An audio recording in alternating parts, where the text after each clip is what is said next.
नमस्कार मंडळी. आणि नवीन जुन्या दिवसाची जुनी सुरुवात आहे.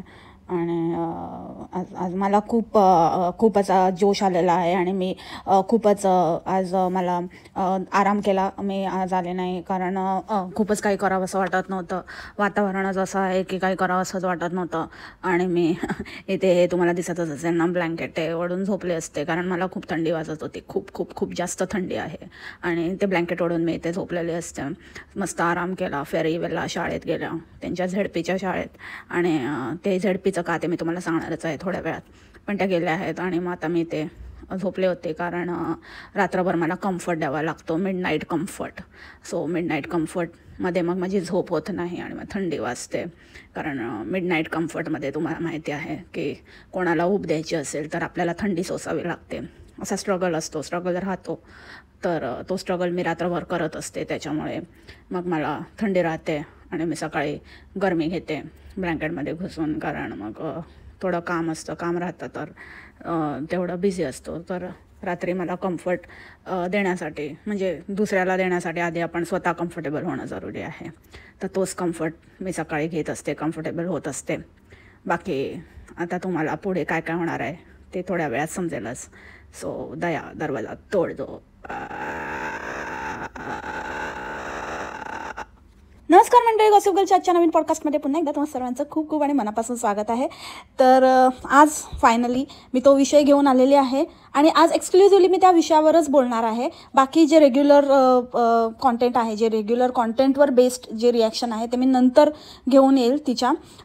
आज आपण एक्सक्लुझिव्हली, मला अशा कॉमेंट येतात आणि लोक असे इन्स्पायर होतात आणि त्यांच्या कॉमेंट्सना उत्तर ह्या एपिसोडवर फक्त आजचा पॉडकास्ट असणार आहे. आणि जमल्यास आपण थोडं सासूबाईंनी पण त्यांची जी व्यथा सांगितली आहे, फेका काकूंनी त्यांची जी व्यथा सांगितलेली आहे त्याच्यावर पण आपण थोडं बोलणार आहोत. सो बघूया कसं काय होतं आहे. आज झालं तर ठीक आहे, नाहीतर मग 2 पार्ट येतील ॲज युजल. सो दिवसाची सुरुवात काही अशी झाली होती बोंबडीच्या, की ती सांगत होती की मी ब्लँकेटमध्ये झोपली होती आणि खूप थंडी राहत होती. आणि मग मी थोडा वेळ ब्लँकेटमध्ये पडून राहिले आणि जरासं वॉर्म झाले, गरम झाले. कारण मला थोडं गरम व्हायला लागतं, कारण मला रात्री गरमी द्यायची असते. आणि हे मी मनाचं नाही बोलत आहे, असं मण्यारने बड्डे विशमध्ये स्वतः लिहिलं होतं की thank you for all the midnight comfort. तर मिडनाईट आता कम्फर्ट आहे काय, आता मिडनाईटला काय उठून आता काय त्याला गरम गरम सूप तर बनवून देत नसेल, काही भरोसा नाही बाबा. त्या मण्यारला ना काहीही देऊनही खुश करत असेल. त्याशिवाय थोडी इतकं भावलं कसं काय बनवू शकतो. सो मण्यारला मिडनाईट कम्फर्टला मण्यारने चूज केला आहे ओव्हर आईची माया. तर ठीक आहे, ज्याचा त्याचा पर्स्पेक्टिव्ह, ज्याची त्याची इच्छा, ज्याचं त्याचं मत है ना, ज्याचं त्याचं ओपिनियन, ज्याला जे जसं वाटतं, जे छान वाटतं, जो अच्छा लगे वही सही, त्याच्याबद्दल आपल्याला काय बोलायचं नाही. आणि आत्तापर्यंत कालच मी बोलली होती ह्या टॉपिकवरती थोडंसं, की हे लोक एकमेकांना मॅडम सर, आमच्या मॅडम, आमचे सर, आणि सरांना हे हवं आहे, मॅडमला ते हवं आहे, मॅडमना शॉपिंग करायची आहे, सरांना हे एकमेकांच्या बाबतीत ह्यांचं होतंच. आणि हे दुसऱ्यांनाही असं बोलायचे की असे सर आणि मॅडम असं उद्देशून. बट आता हे ह्यांच्या मुलांच्या बाबतीतही असं बोलू लागले आहेत. आणि आता लोकांना ह्यांच्या मुलांनाही असं मॅडम बिडम अशी उपाधी द्यावी, लोकांनीही त्यांना तसं उद्देशून बोलावं, असं काहीतरी ह्यांचं आता नवीनच हे निघालेलं आहे. आता काय तर एकदम फेरी मॅडम म्हणे, फेरी मॅडमने सांगून ठेवलेलं आहे. बेल्ला मॅडम, फेरी मॅडम, सगळे असे मॅडम झालेले आहेत. ह्याच्यामध्ये सगळे मॅडम सर हे कुठले मोठे लागून गेले. बिना शिक्षणाचे चौथी फेल लोक पण आता सर मॅडम होऊ लागले. आणि यांची इल्ली पिल्ली चिल्ली अंडी पण आता सर मॅडम. बाबा काय खरं नाही. म्हणजे अंड्यांना तर काय स्वतःचा वजूदच नाही. अंडे सगळे ह्याच्यातच जाणार आहेत, ह्यांचीच हांजी करण्यात, हांजी करण्यातच अंड्यांचा जन्म जाणार आहे. मला कॉमेंट पण आलेली आहे कशी, की काय तर म्हणे की तू कशाला त्यांच्याबद्दल बोलते, आणि त्यांचं ते करतायत, आणि त्यांनी सांगितलं आहे का, आणि ते काय त्यांचा इन्कम सोर्स आहे, ते कुठून पैसे गोळा करतायत, काय करतायत, त्याच्याशी तुझं काय घेणं देणं, ते मेहनत करतात, तू पण मेहनत कर. तर तो मेहनत शब्द आला ना, तिथेच माझी ना सटकली, आत्ता माझी सटकली. मी तिला म्हटलं मेहनत माय फुट लास्ट, आणि डिलीट करून टाकली कमेंट. म्हणजे कसली मेहनत, लोकांना ठगवायची. आणि का नको हे कुठून कमाई होते किंवा कुठून हे करतायत त्याचा शोध का नको घेऊ. काय हे लोक काहीतरी फालतूचं दाखवणार, काहीतरी बिनबुडाचं असं काही असं फ्लॉन्ट करणार की आमच्याकडे हे आहे, आम्ही हे अफोर्ड करू शकतो, ते अफोर्ड करू शकतो, हे करू शकतो, ते करू शकतो. ते आपण असं डोळे झाकून का बघायचं? का आपण असा विचार नाही करायचा? जर आपण त्यांच्यापेक्षा 4 पट शिकलेलो असू, जर आपण त्यांच्यापेक्षा जास्त मेहनत करत असू आणि जर आपल्याला का ते एखादी गोष्ट जी त्यांच्याकडे आहे ती आपल्याला अचीव होत नाही आहे, तेवढीच मेहनत घेऊन, इनफॅक्ट त्याच्यापेक्षा जास्त मेहनत घेऊन, तेवढंच शिक्षण घेऊन, इनफॅक्ट त्याच्यापेक्षा जास्त शिक्षण घेऊन, दोघांनी कमवून जर आपल्याला ते साध्य होत नसेल तर आपण कुठे कमी पडतोय, की आपण खरंच कमी पडतोय का, हे पडताळून पाहणं का जरुरी नाही आहे. आणि हे पडताळून पाहत असताना जर मला काही चुकीच्या गोष्टी दिसल्या, आढळल्या, तर मला लोकांना ते सांगणं हे माझं कर्तव्य आहे. आणि का मी ते नाही सांगू लोकांना? का नाही सांगावं? मी सांगणार ते लोकांना, जेणेकरून त्यांच्यामध्ये जर कुठेतरी ती कमीपणाची भावना निर्माण होत असेल तर ती त्यांच्यामध्ये होणार नाही. आणि त्यांना हे कळेल की आपण जे करतोय ते योग्यच करतोय आणि आपण बरोबर, आपला प्रोग्रेस बरोबर ट्रॅकवर आहे, आपण काही कमी नाही आहोत, आपण एकदम योग्य मार्गाने चाललेलो आहोत. आणि सगळ्यात महत्त्वाचा मुद्दा आज मला या पॉडकास्ट थ्रू मांडायचा आहे तो म्हणजे हे सुसंस्कृतपणाचं लक्षण नाहीच आहे. ह्या ज्या फॅमिलीने जो काही बाजार मांडला आहे, हे जे काही चाललेलं आहे, हे एखाद्या सुसंस्कृत फॅमिलीमधली लोक करत नाहीत. त्याच्यापेक्षा ते आपले प्रॉब्लेम्स रिझॉल्व्ह करतील, नाहीतर मग काहीतरी त्याच्यावर सोल्युशन काढतील, नाहीतर मग सरळ एवढी इज्जत जात असेल तर बंद करतील किंवा सांगतील की बाबा तुम्ही तरी बंद व्हा, नाही तर आम्ही तरी बंद होऊ. आणि नको, आपण आपले हे सगळे जे घाण आहे ना ती इकडे नको काढूया आणि इथे नको आपण एकमेकांची लक्तरं काढूया.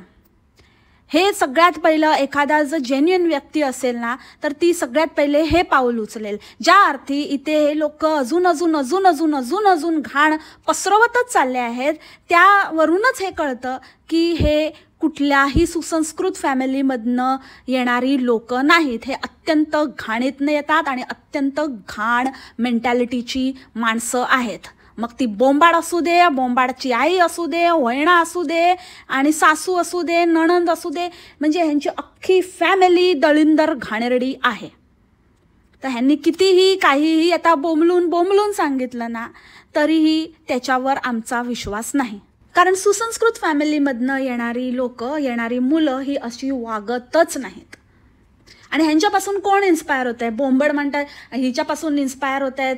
आणि एक काहीतरी इंजिनियरची कॉमेंट, हिने इंजिनियरची स्पेलिंग सांगावी. आता लगेच कुठेतरी गुगलवर सर्च करून आता नको सांगू बोंबाड. मोठ्या बाता मारते ना, तुला इंजिनियरची स्पेलिंग पण येत नसेल हे मी गॅरंटी देऊन सांगू शकते. आणि तुझ्याकडे बघून कोण काय इन्स्पायर होते? तुझ्याकडे काय, त्या मण्याकडे काय इन्स्पायर होण्यासारखं काय आहे काय तुमच्यामध्ये? की कसं आपल्या आईला तिथे रडत ठेवावं, कसं आपले फॅमिली प्रॉब्लेम्स आपल्याला झाकून ठेवता येत नाही, की कसं आपल्याला आपल्याच घरच्यांना कंट्रोल करता येत नाही आणि आपण लोकांना इन्फ्लुएन्स करायला निघालोय. अरे तुमच्या घरातल्यांना आधी काहीतरी इन्फ्लुएन्स करा, नंतर जगाला इन्फ्लुएन्स करायला जा. म्हणजे इतकं झालं तरी पण हे लोक कुठल्या तोंडाने बोलतात की आम्ही इन्फ्लुएन्सर आहोत किंवा आमच्यापासून 4 लोक इन्फ्लुएन्स होतात? काय घरफोडीचं इन्फ्लुएन्स होतात? की स्वतःचं कसं करायचं आणि कसं आपल्या आवाका बाहेरचा खर्च करायचा, कसं मुलींचे पैसे खायचे, कसं मुलींना झेडपीच्या शाळेत घालायचं आणि तिथली लोवेस्ट झेडपीची शाळा म्हणजे एकदम वर्स्ट रँकिंगवाली, ह्याचं मी सबूत लावला होता इन्स्टाला. जर कोणी बघितला नसेल तर नक्की बघून घ्या. म्हणजे खरंच तुम्ही मला इन्स्टाला फॉलो करत नाही ना, you miss all this fun. जेव्हा पण इन्स्पेक्शन झालं आहे त्या स्कूलचं रेटिंग खूप खाली गेलेलं आहे, खूप. आणि नॉट ओन्ली लक्झमबर्ग, एंटायर त्या खंडातली ती वर्स्ट रँकिंग स्कूल आहे. आता इथे मला स्कूलला अजिबातच काही बदनाम किंवा असं काही करण्याचा माझा हेतू नाही आहे. हे जे सोर्सेसमधनं कळालेलं आहे, हे जे न्यूज आहे किंवा न्यूज रिपोर्टमधनं म्हणा किंवा वेबसाईटमधनं, जे लेजिटिमेट वेबसाईट आहे जिथे स्कूलचे रिपोर्ट सबमिट होतात आणि मग त्यांचं रँकिंग ठरतं, तिथून हे माहिती मिळालेली आहे. आणि इथे ते सांगण्याचा उद्देश हाच आहे की ही जी एवढ्या मोठ्या बाता मारते, इन्स्पिरेशनच्या गोष्टी करते आणि एक मराठमोळं कपल आणि ते तिथे पोचलं आणि ते इतकं प्रगती करतंय हे लोकांना बघवत नाही. तर पहिली गोष्ट मला हे सांगायचं आहे की तू बाई काही जगातली एकच मराठी कपल नाही आहे. तुझ्यासारखे कितीतरी लाखो लोक तिथे मराठमोळ्या फॅमिलीज असतील आणि ते तुझ्यापेक्षा कितीतरी पटीने चांगलं करत असतील. आणि राहिला प्रश्न ते यूट्यूबवर नसण्याचा किंवा सोशल मीडिया प्लॅटफॉर्मवर नसण्याचा आणि तू ते स्वतःची फॅमिली दाखवून किंवा स्वतःचं हे करून तू म्हणतेस की माझ्याकडे बघून लोक इन्स्पायर होत आहेत, तर ते चुकीचं आहे. कारण जनरली चांगल्या लोकांकडनं चांगल्या गोष्टी इन्स्पिरेशन म्हणून घेतल्या पाहिजेत. जर तुझ्याकडनं घेतल्या ना संपलं म्हणजे ऱ्हास होणार त्या व्यक्तीचा, त्याच्या आयुष्याचा. आता कसं, तर छोटी छोटी एक्झाम्पल आहेत. आता तू म्हणशील ना तर तू वन ऑफ द वर्स्ट म्हणजे कसं नसावं ह्याचं क्लासिक एक्झाम्पल आहे. तुझ्याकडनं हे इन्स्पिरेशन घेता येईल की माणसाने कसं नसावं किंवा कुठे जाऊन कसं नाही वागलं पाहिजे. ते तुझ्या चुकांमधनं जरूरच लोक इन्स्पिरेशन घेत असतील. तुझं जे काही बघून आणि तुझी रियालिटी ज्यांना माहिती आहे ना ते नक्कीच तुला बघून हे एक्झाम्पल सेट करत असतील की कसं एक्झाम्पल नसलं पाहिजे लाईफमध्ये, काय रोल मॉडेल नसले पाहिजेत आपले. आणि आपल्याला जर एक चांगली व्यक्ती आणि चांगलं काहीतरी आयुष्यात करायचं असेल ना तर कसं नसलं पाहिजे ह्याचं इन्स्पिरेशन नक्कीच लोकांना मिळत असेल. कारण इतकी वाह्यात फॅमिली तूच असशील, तुझीच असेल, पूर्ण परदेशी जाणारी आणि तिथे काहीतरी करून दाखवणारी. काय करून दाखवलं तू? नॉर्मल आईवडील कधी काही. आता आम्हाला पण जर मुलांना कुठेतरी बाहेरगावी शिकायला पाठवायचं आहे तर आम्ही हा विचार करू की त्यांना चांगल्यात चांगलं, भले आपल्याला थोडा चिमटा काढावा लागेल, आपल्याला आपल्या पोटाला चिमटा काढावा लागेल, आपल्याला थोडं सहन करावं लागेल, आपल्याला 2 पावलं मागे घ्यावी लागतील, पण आपण आपल्या मुलांना बेस्ट देऊ. किंवा अगदीच आपल्याला बेस्ट नाही देता आलं तरीही नॉर्मली पॅरेंट्स रँकिंग चेक करतात, युनिव्हर्सिटी रँकिंग चेक करतात आणि त्यातल्या त्यात थोडी अफोर्डेबल पण थोडी बऱ्यापैकी रँकिंग असलेली युनिव्हर्सिटी प्रेफर करतात.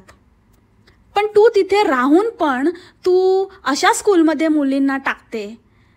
आणि स्पेशली मला अजून एक गोष्ट इथे मेन्शन करावीशी वाटते की तिथे लोकॅलिटीप्रमाणे त्या गव्हर्मेंट स्कूल असतात त्या लोकॅलिटीप्रमाणे असतात. तुम्ही ज्या लोकॅलिटीमध्ये राहता तुमचा जो सॅलरी किंवा इन्कम लेवल जी काही असते त्याच्या अकॉर्डिंगली ती स्कूल असते. सो ही ज्या एरियामध्ये राहते त्या बेसिसवर ती स्कूल आहे, तिथल्या लोकांच्या तिथल्या इन्कम वाईज ती स्कूल आहे. सो त्याच्यामुळे त्या स्कूलच्या रँकिंगवरून किंवा त्या स्कूलच्या कंडिशनवरून हिची लोकेशन किंवा ही कुठल्या एरियामध्ये राहते, हिचा एरिया पण काय लेवलचा असेल हे आपल्याला कळून येतं. आत्तापर्यंत आपल्याला फक्त हेच माहिती होतं की ही मुलींना मिळणारा भत्ता खाते, पण आता हेही कळलेलं आहे की ही त्यांना बेटर स्कूलमध्ये, प्रायव्हेट स्कूलमध्ये न टाकता ह्या स्कूलमध्ये हिने ॲडमिशन घेतलेलं आहे. गव्हर्मेंट स्कूल पण चांगल्या असतात पण जिथे हिच्या मुली जातात ती स्कूल बरोबर नाही आणि तरीही ह्या बाईने तिथे त्यांना ठेवलं आहे कारण हिला फक्त पैसे वाचवण्याची मतलब आहे. आणि या पुढेही त्या मुली तिथेच राहणार आहे. जरी ही कुठल्या मॅन्शनमध्ये गेले ना, कुठल्या तरी मिलियन्सच्या गोष्टी करते ना, त्या पॉईंटवर मी येणारच आहे, तर ती तिथे जरी गेली ना तरी ते तिथेच कुठला तरी खटारा शोधेल, त्याच वस्तीतलं शोधेल जेणेकरून ती स्कूल राहिली पाहिजे. आणि जितके ती पैसे वाचवता येईल मॅक्झिमम तेवढे वाचवण्याचा प्रयत्न करेल. पैसे वाचवणं ही मी म्हणत नाही की चुकीची गोष्ट आहे, पण कुठे वाचवायचे हे समजलं पाहिजे. जर तुम्ही मुलांच्या शिक्षणाकडे दुर्लक्ष करून किंवा त्यांची खाण्यापिण्याची आबाळ करून, त्यांचे भत्ते घेऊन किंवा त्यांचं काहीतरी त्यांना कमी देऊन, त्यांच्या पोटाला चिमटे काढून जर तुम्ही फॅन्सी गोष्टी घेणार असाल, मिलियन्सची घरं घेणार असाल आणि लक्झरी बॅग कलेक्शन करणार असाल, अशा गोष्टी जर तुम्ही करणार असाल तर तुमच्या सारखे भिकारी कर्मदळिद्री तुम्हीच. आणि अशा लोकांकडनं कोण इन्स्पायर होतंय? हे इन्स्पिरेशन आहेत तुमचे? हे असले इन्स्पिरेशन? यांच्या मुलींना आता काही कळत नाही, पण कदाचित जेव्हा त्या मोठ्या होतील तेव्हा त्या पण यांच्याबरोबर सेमच वागणार आहे. जेव्हा त्यांना कळेल की यांचे जी काही यांच्या आईने वडिलांनी शो ऑफ करण्यासाठी कसं त्यांची आबाळं केली, त्यांच्या शिक्षणाची कशी वाताहत केली, हे जेव्हा त्यांना रिअलाईज होईल तेव्हा तेही त्यांच्याबरोबर तसंच वागतील. इनफॅक्ट त्याच्यापेक्षा वर्स्ट वागतील जे मण्यार त्याच्या आईबरोबर वागतोय. किंवा जे मण्यारची आई त्याच्याकडनं एक्सपेक्ट करते आणि जेव्हा ते तिला जी गोष्ट मिळत नाही आहे हे एक्झाम्पल सेट करून ह्यांच्या मुली पण ह्याच्याबरोबर ह्याच्या तिपटीने अशाच लेवलला वागतील, कारण ह्यांनी तसं फाउंडेशन क्रिएट केलेलं आहे, हे तसं वागलेले आहेत, ह्यांनी पण तसंच केलेलं आहे. आणि जी बोंबल मोठ्या गोष्टी करत होते ना, ते हात फिरून बघितलं का कुठे आला, तुमच्याकडेच येतो. असं सर्कल असतं आणि सर्कल राहतं आणि ते सर्कल आहे ना, तुम्ही लक्षात ठेवा, ते सर्कल असं फिरून आहे ना असं तुमच्याकडेच येतं. ते तुमच्याकडे म्हणजे तुझ्याकडेच आलं होतं, स्वतःकडेच बोट करते बावळेड बाई, तुझ्याकडेच आलं आहे आणि तुझ्याकडेच येणार आहे, मार्क माय वर्ड्स. आणि काय बोलत होती, हार्डवर्क. आम्ही इथे खूप हार्डवर्क करून पोचलो आहे, खूप मेहनतीने पोचलो आहे आम्ही. काय तू काय मेहनत केली जरा सांग, काय हार्डवर्क आहे तुझं? नाही कळू दे ना, नुसतं बाता नको मारूस, जरा इलॅबरेट कर, काय काय मेहनत केलीस तू? अच्छा ओ राता लंबियाँ लंबियाँ रे कटे तेरे संगियाँ संगियाँ रे, के राता लंबियाँ लंबियाँ रे कम्फर्ट में संगियाँ संगियाँ रे, मिडनाईट कम्फर्ट. हां, हार्डवर्क तर आहे बोंबाड. आणि इतकं खोटं बोलायचं आणि इतकं म्हणजे चारी बाजूने इतकं सहन करायचं ना, आणि इतकं लोक उघडं पाडत असताना पण कसं काय आपलं चड्डी धरून ठेवायची, ह्याच्यामध्ये मेहनत तर खूप लागते बॉस. तुम क्या समजोगे अंडे बाबू, खूप मेहनत करते तुमची ताई. नेक्स्ट डायलॉग काय होता, आणि त्याचबरोबर तुमचे कर्म पण खूप चांगले असावे लागतात, हे लक्षात ठेवा. हे इथे असं काही उठलं आणि सुटलं आणि मिळत नाही. इथे आता असं उठलं आणि सुटलं आणि मिळत नाही. काय उठलं आणि सुटलं, मण्यार उठतो आणि सुटतो. आणि काय केक आणलेला रे बाबा, तो केक तर माझ्या डोक्यातनं जातच नाही आहे, एकदम म्हणजे एकदम स्वतःलाच एक्सपोज केलं आहे त्या केकमध्ये. एनिवेज, तर उठला आणि सुटला असं कुठेच काय मिळत नाही ग.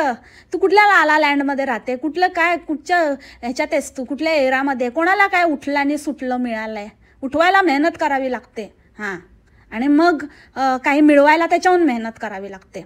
तर त्याच्यामुळे कोणालाच असं काही आपोआप उठून सुटून काही मिळत नाही, समजलं? चलपट. आणि नेक्स्ट पॉईंट इज, मी असं कधी कोणाला उत्तर देत नाही, अशा कॉमेंटला मी इग्नोर करते आणि मी कधीच अशा कॉमेंट ठेवत नाही आणि कधीच रिप्लाय करत नाही. पण ह्यावेळेला मी म्हटलं नाही, आपल्याला ह्याचा रिप्लाय करावाच लागेल आणि मी ह्यावेळेला रिप्लाय देणारच, अशा कॉमेंटला पण रिप्लाय देणं हे जरुरी असतं म्हणून. नाही तर तुम्ही बघितलं तर मी कधीच असं ह्यापूर्वी कधी असं केलेलं नाही. ओ हो हो हो हो हो, किती खोटं बोलशील ग, खोटं किती म्हणजे ना, अरे बोंबडे आता ना खूप हाय टाईम झाला आहे ग. हां, कुछ तो शरम कर, भगवान से डर.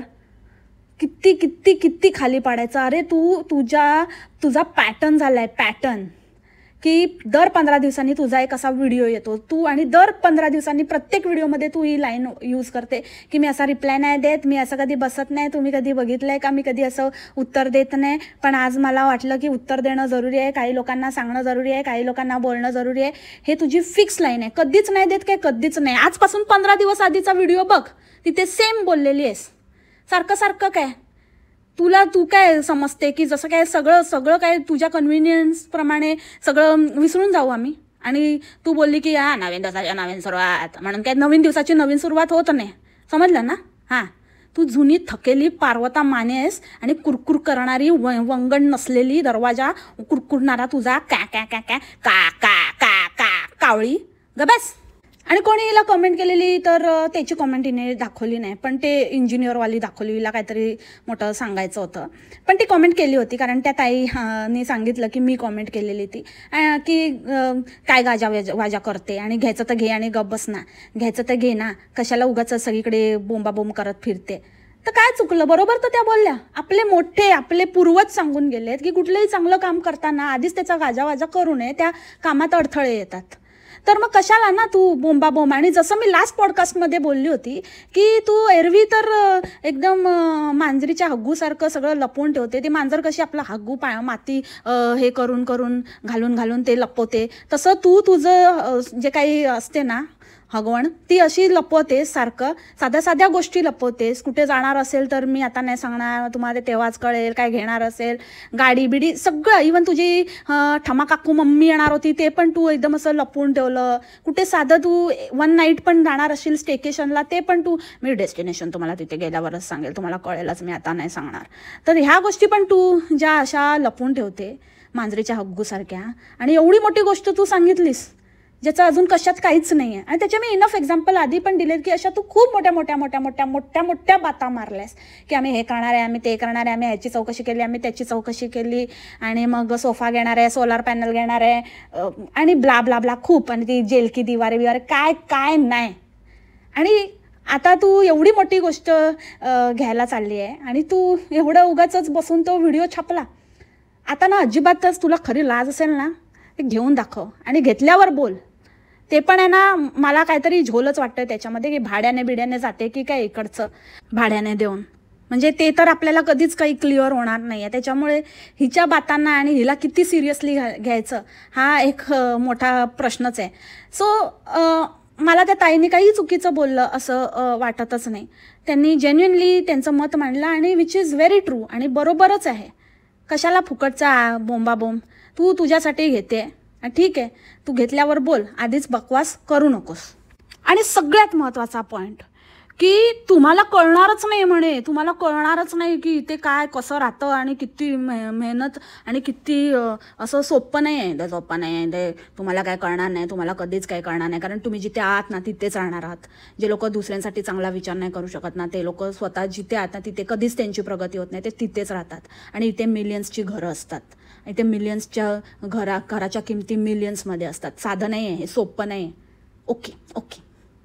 आणि म्हणजे मला ना हसायला येते खरं, इतकं म्हणजे इतकी वाह्यात बाई ही कुठल्या गोष्टीवर आणि कुठल्या बेसवर एवढा मास दाखवते. मिलियन्समध्ये घरं असतात.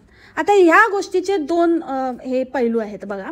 एक तर युरोजमध्ये तू मिलियन्समध्ये म्हणतेस तर ती पॉसिबिलिटी नाही, आणि तू मेन्शन करायला पाहिजे होता. तो टोणग्या तिथेच बसलेला, काय रे हे टाकल्या मन्यार, हां टवळ्या मिडनाईट कम्फर्टवाला, कम्फर्टेबल हो जरा, हां काही कळतं का ती काय बोलते, जरा काहीतरी तिला आवर घाल. अरे तुझ्या ना अशाच हे सिक्सरपणामुळे ना जे काही आता जे चाललंय ना कचरा सगळा जो झालाय ना ते तुझ्यासारख्या माणसामुळे. असला पुरुष असेल ना घरात तर झालं. हे पुरुषच असं नेबळट असलं आणि बुळचट असलं तर मग कसं व्हायचं रे. हां जिथे ती काहीतरी चुकते किंवा जिथे तिचंच हसू होणार आहे अशा ठिकाणी तरी अडव रे. हां मूर्ख लेकाचा. आता ह्या मिलियन्सच्या टॉपिकवर बोलूया. तर युरोजमध्ये मिलियन्स ते तर नाहीच आहे. युरोजमध्ये मिलियन म्हणजे काय, तुझं काय तुझ्या जिभेला काही हाड तुझं सगळं आम्ही चिकटा पडता बघितला, सगळं पडताळून बघितलं. तुझ्या घराची कॉस्ट म्हणजे तुझ्या घराची नाही पण ती सगळी जी घरं आहेत ती 60,000 to 70,000 युरोजमध्ये ते मिळतात. म्हणजे रॉ असं अनफर्निश्ड आणि एकदम बेसिक असं एक स्ट्रक्चर. त्याच्यावर मग तुम्ही खर्च करता आणि तुम्ही ते सगळं करता आणि तुम्ही तीच आडीबाजी केली. जेव्हा ते तुम्ही घेतलं असेल ना तेव्हा तर ह्याच्याहूनही स्वस्त असेल. ही मी आत्ताची कॉस्ट सांगते, कारण ते लो इन्कम ग्रुपवाल्यांची ती घरं आहेत. तिथे जे लो इन्कम ग्रुपमध्ये जे आहेत ते त्या बेनिफिटमध्ये ती घरं मिळालेली आहेत. कदाचित मण्यारने जेव्हा घेतलं असेल तेव्हा तो त्या ग्रुपमध्ये मोडत असेल, आजही मोडत असेल, यू नेवर नो. तर तेव्हा ते घर घेतलेलं आहे आणि त्यातल्या त्यात त्यांनी ते डागडुजी करून आणि थोडं असं पॉलिश्ड केलेलं आहे. क्लासिक एक्झाम्पल मी नेहमी जे देत आलेली आहे म्हाडाची घरं किंवा सिडकोची घरं. तर त्याच्यामध्ये सगळ्यांची सरसकट सेम नसतात ना. कोण एकदम मस्त एकदम पॉश करतं तर कोण तसंच ठेवतं एकदम बेसिक जसं त्यांना अलॉट झालेलं असतं तसंच त्याच कंडिशनमध्ये ठेवतं. कोण 2 मजली करतं, कोण 3 मजली करतं, कोण चांगला खर्च करतं, चांगला आपल्या चॉईसप्रमाणे आपल्या कुवतीप्रमाणे आपल्याला जसं परवडेल तसं प्रत्येकाची घरं वेगवेगळी असतात. तसं ह्यांनी त्यातल्या त्यात म्हणजे स्वस्त घर घेऊन त्याला चांगलं करण्याचा प्रयत्न केला. जर तुम्ही बघाल तर ह्यांच्या आजूबाजूची घरं ही अतिशय बेसिक आहेत आणि एकदम काही खर्च केलेला नाही, एकदमच डागडुजीला आलेली अशी घरं आहेत. आणि म्हणूनच ती जास्त करून असं आजूबाजूचं काही असं दाखवत नाही. दाखवलं तरी असं लपून दाखवते आणि इवन दाखवलं तरी त्याच्यामध्ये तिचाच फायदा आहे की तिचं घर कसं त्याच्यामध्ये उठून दिसते आणि बाकीच्यांची कशी आहेत, कारण तिचं घरही त्यातलाच एक भाग आहे. फक्त त्याला त्या लोकांनी थोडं बेटर केलं आहे, त्याच्यामध्ये सुधारणा केलेली आहे. आणि आता इंडिव्हिज्युअल हाऊसचं म्हणाल तर मॅक्सिमम अतिशय एकदम चांगलं म्हटलं तरीही 500,000 युरोज, त्याच्यापेक्षा जास्त नाही. कुठल्या मिलियनच्या गोष्टी करते? मिलियन म्हणजे काय, तू कुठली ठगतपुरीची विजय माल्याची पैदास समजायला लागलीस की काय स्वतःला, की ती इथे लोकांना ठगवायचं आणि मी मॅन्शन बांधणार मिलियन म्हणे मिलियन, आणि त्याच्यामध्ये शो करणार मिडनाईट. आणि तू जर इंडियन रुपीजच्या मिलियनमध्ये म्हणत असशील तर म्हणजे आता मला तुझ्यावर हसावं की रडावं हेच कळत नाही. कारण अगं येड्या राऊंडची, त्या मिलियनमध्ये किती राऊंड असतात ते तरी जरा शिकून घे ना. आडान टट्टू, हां बापाबरोबर गल्ल्यावर बसायची की नाही, कधी मोजले की नाही? हां काय बोलते. म्हणजे आता तुझं ठगतपुरीचं जे घर आहे ना ते पण मिलियनमध्येच असेल. झोपडं पण नाही आहेत आजकाल मुंबईमध्ये मिलियनला. मिलियन म्हणजे काय, 10 लाख रुपये. 10 लाख रुपयात काय येतं आता? लँड पण येत नाही आली मोठी. कोणाला काय हुशाऱ्या सांगते आणि कोणाला काय शिकवते आणि तुम्हाला काय नाही कळणार. नाही कळणार, आम्हाला नाहीच कळू शकत. हे असलं काहीतरी बकवास ज्ञान आणि असं आम्हाला कसं कळेल ना, आमच्या समजण्याच्या पलीकडे. हे असे येड्या राऊंडच्यांना ते सडक्या अंड्यांनाच कळणार. सडक्या अंड्यांना कळेल तुझं सडकं ज्ञान, आम्हाला कसं कळणार शार्प लोकांना. अगं आपल्या वडिलांची मेहनत किंवा जे वडील आपले मेहनतीने काय करायचे ते लपवणारी, त्याची शरम वाटणारी बेशरम, म्हणजे तुझ्या वडिलांइतकं, म्हणजे अशी मुलगी कोणालाही नको. अशी मुलगी आणि असा मुलगा हे अतिशय म्हणजे काय नेक्स्ट लेवलचं त्यांचं कर्म असेल हे विचार कर की अशी पैदास झाली त्यांच्या घरामध्ये. तू लोकांना सांगते की तुला म्हणजे ही जन्मताच अशी आहे, ही बाईच अशी आहे की हिला फक्त पैसा मॅटर करतो. मग तो कुठल्याही मार्गाने मिळालेला असू दे, कितीही आपली इज्जतीची पूर्ण धज्ज्या धिंडोडे लखतर निघून मिळालेला असू दे, पैसा पाहिजे बस. पण मेहनत करून जे 4 पैसे मिळतात ना त्याचा अभिमान नाही आहे. ते अभिमान बाळगणारी औलाद नाही आहे. त्याच्यामुळे तू तेरा तेख आणि तू दुसऱ्यांना इन्फ्लुएन्स करण्याचा, आणि तुझ्यावर कोण जळत असेल अशा लोकांवर जळत नाही, आम्ही थुकत पण नाही. आमच्या थुकीची पण लायकी नाही आहे तुमची. आणि राहिला प्रश्न यूट्यूब इन्कमचा, तर ते तर माझ्यासाठी खूप मोठा ट्रिगरिंग पॉईंट आहे. मग ते कुठलंही तुमचं काम असू दे, जो माणूस, जी व्यक्ती आपल्या कामाच्या प्रती असं बोलते किंवा जिला आपल्याच कामाची लाज वाटते किंवा आपल्याच कामाला कमी लेखते, असे लोक मला डोक्यात जातात. म्हणजे आय जस्ट हेट देम. आणि ह्या लोकांचं कधीच काहीच होऊ शकत नाही. यांचं कधीच काही भलं होऊच नाही शकत. ह्यांचं काम आता त्यांना जरी असं वाटत असेल ना तरी पण म्हणजे नाही फळत ह्या लोकांना. यांचा खूप ऱ्हास होतो. कारण खूप इम्पॉर्टंट हे कर्माच्या आणि पॉझिटिव्हिटीच्या जे गोष्टी करतात ना, त्यांना जर ही साधी गोष्ट कळत नसेल तर त्यांची लायकीच नाही आहे. ज्या गोष्टीमधून आपल्याला, ज्या कामातनं काय ना काय जो आपला अर्निंग सोर्स आहे, थोडा का असेल ना, थोडा हातभार पण ज्याच्याने लागतोय ना, त्याच्याबद्दल असं बोलणं म्हणजे तुम्ही त्या लक्ष्मीचा अपमान करताय. आणि ती लक्ष्मी तुमच्यावर आज न उद्या डेफिनेटली नाराज झाल्याशिवाय राहणार नाही. हे पण तू बोंबडे, हे म्हणजे अंतिम सत्य आहे. त्याच्यामुळे हे तू लक्षातच ठेव. जेव्हा तू माज दाखवतेस ना तर ती लक्ष्मी तुझा माज उतरवल्याशिवाय राहणार नाही. आणि लवकरच तुला ह्याची प्रचिती येईल. काय तर म्हणे मला राशनच येत नाही, आणि आमची जी ट्रिप असते ना, आमची जी ट्रिप राहते ना, त्या ट्रिपचा तर 10% पण खर्च ह्याच्यानं निघत नाही, आणि मला जितके पैसे मिळतात ना त्याच्या 4 पट राशन तर मला दर महिन्याला लागतं. अगं भिकारीचे म्हणजे भिकारपणाचे डोळे लागलेली, तू काय खाते आणि किती खाते आणि कसं ते असं खरवडून खाते ते आम्ही बघितलंय. एक पिझ्झा तू 4घांमध्ये शेअर करणारी बाई, तू काय राशनच्या गोष्टी करते ग? आणि मला छंद आहे म्हणे, मला आवड आहे म्हणून मी करते, माझा वेळ जात नाही म्हणून करते. अगं ह्याच्यामध्ये पण तू किती वेळा प्रत्येक वेळेला काहीतरी वेगळंच घेऊन आलेले आहे. एकदा बोलते माझा वेळ जात नाही म्हणून करते, एकदा बोलते की मला आवड आहे म्हणून करते, एकदा बोलते मला लोनली वाटतं म्हणून करते, एकदा बोलते की काय मला आता वेळच नाही आहे आणि मग इतकी बिझी आहे की वेळच राहत नाही आणि त्याच्यामुळे म्हणून आता व्हिडिओ कमी येतील. मग एकदा तुझ्याकडे वेळ नसतो, मग एकदा तुझा वेळ असतो, मग एकदा तुला आवड असते. म्हणजे तू नक्की एकतर काय ते ठरव. कारण तू हे ठरवूच शकत नाही, कारण ही तुझी आवड नाहीच आहे, ही तुझी सवय आहे. खोटं बोलल्याशिवाय तुझा दिवस जात नाही, लोकांना ठगवल्याशिवाय तुझा दिवस जात नाही, आणि ते ठगवून माल खाण्याची, फुकटचा माल. कारण दुसरं काय नाहीच आहे ना आयुष्यात, काही करताच आलेलं नाही आहे आणि काय करता तुला येणार पण नाही आहे, तेवढी तुझी लेवलच नाही आहे. तुला तर व्हॉलीबॉलची आवड आहे ना, मग व्हॉलीबॉल खेळ ना, तिकडे जॉईन कर आणि खेळ जरा. म्हणजे तू नॅशनल लेवलला, इंटरनॅशनल लेवल जरा खेळाडू बन ना, काहीतरी कर आणि आमच्या देशाला रिप्रेझेंट कर. आम्हाला एकदम प्राऊड फील होईल. ती आवड कर. आणि जर तुला काही पैसे पुरतच नाहीत आणि असं, तर एवढं तर तू एवढी तर बाई नाही आहेस बाबा निस्वार्थी की एवढे इज्जतीचे धिंडोडे निघत आहेत तरी पण आपली आवड जपते. काय मिळत नाही तरी पण, काय मिळत पण नाही, इज्जत पण जाते, कुठेच राहिली नाही आहे. लोक आता फक्त तोंडावर येऊन थुकायचे बाकी आहेत तरी पण आवड जपते. कैसी ये आवड है, अजीब सी आवड है, आवडाबाईची आवड. आणि एवढं बोलून पण लाईक शेअर सबस्क्राईब हे बोलायला काही विसरत नाही हां. म्हणजे इतका खटारा, इतका म्हणजे नुसतं लोकांना कसं सुनवायचं, टोचायचं आणि असा फालतू व्हिडिओ, उगाचच काहीतरी बकवास व्हिडिओ ज्याला काय आधार नाही, सर नाही, पेर नाही, काय नाही, आपलं तेच मला असं बोलले, मला तसं बोलले, मग मी हे उत्तर आणि ते आमची मेहनत आणि हे तेव्हा ते बकवास व्हिडिओला तुला लोकांना सांगायला लाज पण नाही वाटत का ग की तुम्हाला आवडलं असेल तर लाईक करा, शेअर करा, सबस्क्राईब करा. कशाला? आणि आवड आहे तर आवडीसाठी कर ना आवडे हां. कशाला मग तुला पाहिजे, कशाला शेअर आणि सबस्क्राईब करायला सांगते आणि मॉनिटायझेशन तरी कशाला लावते.